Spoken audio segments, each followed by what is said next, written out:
Leo, hi. Welcome to Mystic Queen PH. At ito ang yung energy update for October 16 to 31, 2024. If you're interested in private readings, meron tayong link sa description at sa pinned comment. Paka-check nyo na lang information kung paano mag-book for a private reading.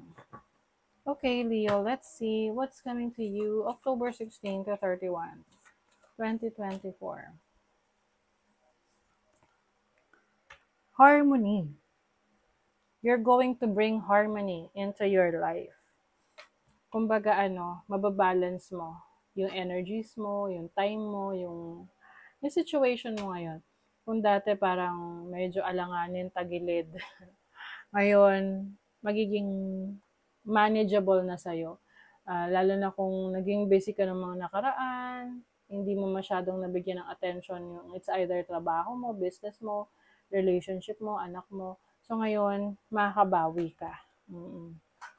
Kasi harmonious na, no? Kaaya-aya na yung situation mo. True love, come to me. Some of you are manifesting a romantic relationship na, kumbaga, yung iba na pagod na, gusto nyo na ngayon na, merong person sa buhay nyo na was going to be there for you. Kailangan lang, tuloy-tuloy lang yung pagmamanifest.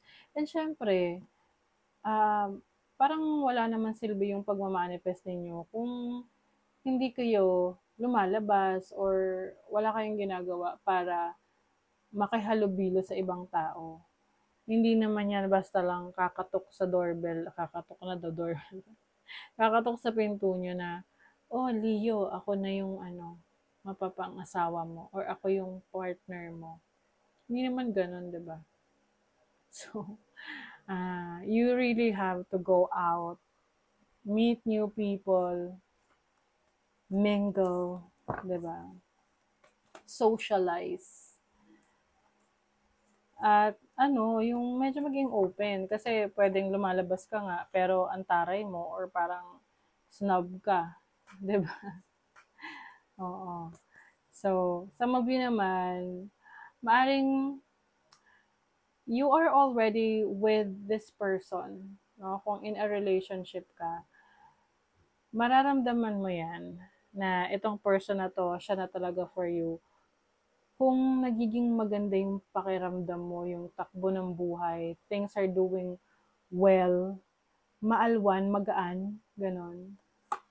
Kasi, ibig sabihin, partner mo talaga siya. O, diba? May peace, no? May kapayapaan ng isip, na kapag nandyan siya sa tabi mo, payapa yung isip mo, hindi ka stressed, diba? So, this is also peace offering. So, pwedeng merong person na may nagawang mali sa'yo will ask for forgiveness or makikipag-ayos. Pwedeng ikaw rin to that you will ask forgiveness or magkakaroon ka ng peace offering sa isang tao na nakasamaan mo ng loob para sa peace of mind mo. Your overall energy, the 5 of Cups, meron kang regrets. Pwedeng mga bagay na hindi mo nagawa or nagawa mo. Pero, syempre, hindi naman maganda na we are living with regrets. Of course, may mga nagawa tayo in the past na kung ibabalik natin, iba yung gagawin natin. Hindi yun, 'di ba? But, ayan na yun nandyan na siya. So, kailangan na lang yan is to deal with it. And hindi naman natatapos ang mundo dahil lang sa naging problema mo. Tuloy-tuloy pa rin yan. Lulubog ang araw, sisikat ang araw. Alam mo yun? So, you just need to focus on the solution. Kung ano man yung naging problema. Kasi itong 5 of Cups, meron mga natapon. Natapon yung laman ng cups. Tapos andun lang siya, nakutunga nga. Tinitingnan niya yung mga natapon. Na parang nasasayang yung oras niya, dun sa pag-iisip ng mga bagay na nawala na sa kanya. Pero meron pa siyang cups dito, maraming handa dito. Oh, meron pa sa ilalim, may mga balloons pa. So, hindi na niya na-appreciate yung blessing kasi iniisip niya yung nawala sa kanya. Diba? So, pwedeng, minsan ganun tayo na may nawala sa atin, tapos doon na lang tayo nagdudwell sa mga losses without us appreciating that we are still blessed. Marami pa tayong blessings. So, your challenge is the lovers. Okay? So, yung iba sa inyo, relationship, ang maaring maging challenging sa inyo. Pwedeng yung iba, nagkakaroon ng problema, nag-aaway, may misunderstanding. Yung iba naman sa inyo, pwede itong business partnership or contract na hindi kayo nagkaigi or hindi kayo nagkasundo dun sa contract na yon. Kaya nga, bago kayo pumirma na kahit na anong kontrata, kailangan binabasa nyo para aware kayo kung ano yung pinapasok nyo na obligasyon. Your opportunity, the Six of Pentacles. Wow. When it comes to your finances, you'll be able to balance your finances.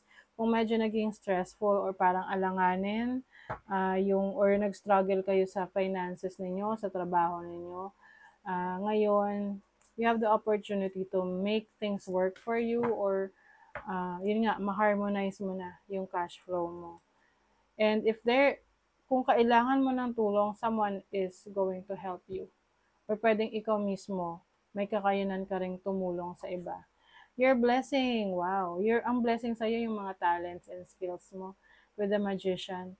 Oo, marami kang kakayanan, abilities that will help you improve your situation. Can be sa career, trabaho mo, or yung pagtupad mo sa mga pangarap mo. I also see you finding a solution to a problem. Ano man tong problema na to, masusolusyonan mo. Your money, career, finances, 8 of Wands, the 2 of Wands. So, medyo magiging busy yung iba sa inyo ngayong second half ng October.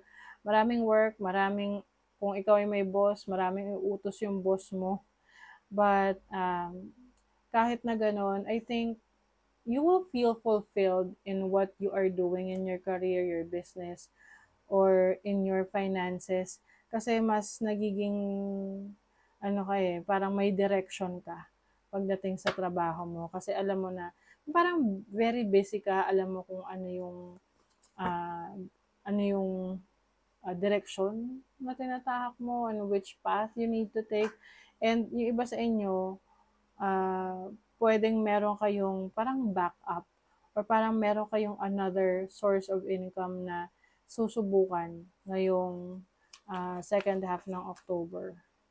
Your love life, Knight of Wands, and the Queen of Cups. Merong person na gusto kang i-pursue, yung parang gagawa talaga siya ng effort para mapansin mo siya. If you are single, actually naman yung iba kahit may relationship na, pinapansin pa rin yung iba. Oo, hindi naman lahat, no? But ganun para nagiging normal na yung agawan ng jowa ngayon, no? But I see someone here na nagiging very, parang pursigido siya na magpakitang gilas sa'yo. Or pwedeng ikaw rin to, energy mo to, nagpapakitang gilas ka sa isang person para mapansin ka niya. If you are single. If you are in a relationship, I think marami kayong mga susubukang adventure ng person mo. Yung tipong hindi nyo nagagawa before. Can be traveling, trying new things. Opportunity or windfall. Wow, ang ganda niyan. Windfall, unexpected money. O, diba? O, diba? Meron ka talaga secret admirer. May nagkakaroon ng interest sa'yo. Persevere and you will overcome problems. O, ano man yung challenge na kakaharapin mo, hanggat inilalaban mo yan, ma-overcome mo yan. Okay? Malalagpasan mo yan. Let's see. Ano pa? For Leo. Diamond light activation. Light activations and new energies are coming your way. Be open to receive and welcome them in. So parang ano, may mga